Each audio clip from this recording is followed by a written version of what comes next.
Hello guys, एक बार फिर से आप सभी को आपके अपने यूट्यूब चैनल दैट इज़ किडी बॉस 777 पर आपका हार्दिक स्वागत है। आज हम इस वीडियो के माध्यम से पढ़ेंगे अपक्रिया की कोटि क्या होती है, यानी अपक्रिया की कोटि के बारे में हम पढ़ने वाले हैं। ऑर्डर ऑफ रिएक्शन क्या होती है। तो बिना देर के हुए हम शुरू करते हैं।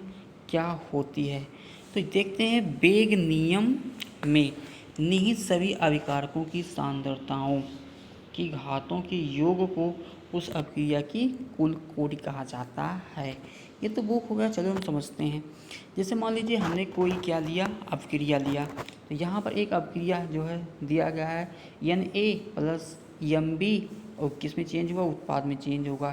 तो ये प्रायोगिक रूप से निर्धारित वेग समीकरण निम्न प्रकार हो, यानी हम क्या बता रहे हैं, अपक्रिया की वेग ये होगी, आप इसे पढ़ चुके हैं कि बराबर क्या होगा, k a की पावर x हो जाएगा और b की पावर क्या होगी, y हो जाएगी। तो अपक्रिया की कोटि क्या होती है, अब हम इस अपक्रिया में देखेंगे। वो कह रहे हैं कि इस वेग नियम में निहित, ये क्या होगा, अपक्रिया का वेग नियम हो गया निहित, यानी उस अपक्रिया को पहले आप किस में चेंज करेंगे। यदि किसी भी अपक्रिया का आपको क्या निकालना है, उसकी कोटि निकालनी है, तो सबसे पहले आप क्या करेंगे, उसको वेग नियम में चेंज करेंगे, क्योंकि हमें सिर्फ अभिकारकों की ही निकालनी है। अपक्रिया की कोटि अपक्रिया की कोटि में हमें सिर्फ अभिकारकों का यूज करना है। याद रखिए, आप प्रोडक्ट का यूज नहीं करेंगे। तो वेग नियम में निहित, तो आपको समझ में आया होगा वेग नियम में निहित क्यों कहा गया, क्योंकि हमें सिर्फ क्या यूज करना है, अभिकारकों की सांद्रताओं यूज करना है।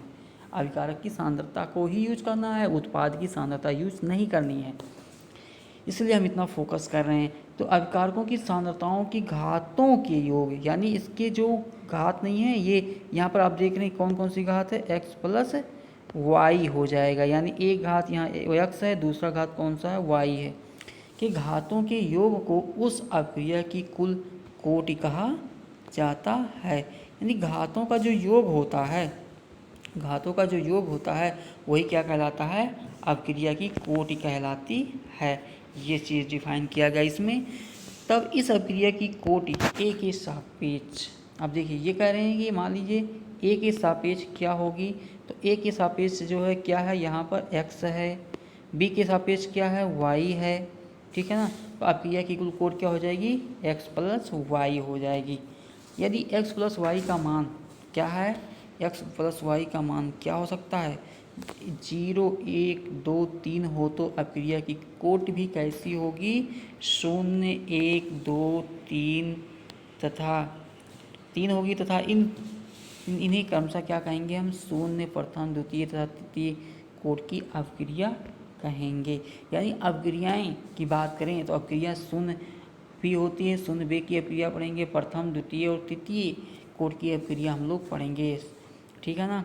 तो जैसे एक एग्जाम्पल यहाँ पर हमने लिया है, उसके माध्यम से देखते हैं न्यूमेरिकल कैसे बनता है। इसमें एक अभिक्रिया यहाँ पर है A प्लस बी, उत्पाद के लिए वेग नियम, यानी यहाँ पर वेग नियम दे दिया गया है, आपको रासायनिक अपक्रिया ना देकर क्या दे दिया, वेग नियम दे दिया है। R बराबर क्या दे दिया है, K A की पावर 1/2, B की पावर क्या है, B की पावर उन्होंने क्या लिया है, B की पावर 2 लिया है, यानी A के ऊपर पावर कितना लगाए हैं, A के ऊपर पावर 1/2 यूज किए हैं, और B के ऊपर पावर कितना यूज किए हैं, 2 यूज किए हैं। और हम पढ़ें, हमें निकालना क्या, अपक्रिया की कोटि निकालनी है, तो जाहिर सी बात है अपक्रिया की कोटि क्या होगी, इसके घातों का योग हो जाएगा। तो घातों का योग मतलब 1/2 प्लस 2, यानी 2 प्लस आधा कितना हो जाएगा, 2.5 हो जाएगा, 2.5 का मतलब कितना हो जाएगा, 5/2 हो जाएगी, ये 5/2 हो जाएगा। तो बहुत ही सिंपल है, उम्मीद है आपको क्लियर हुआ होगा। तो ये बहुत ही आसान है, आप इसको आसानी से समझ लीजिए। उम्मीद है यदि आप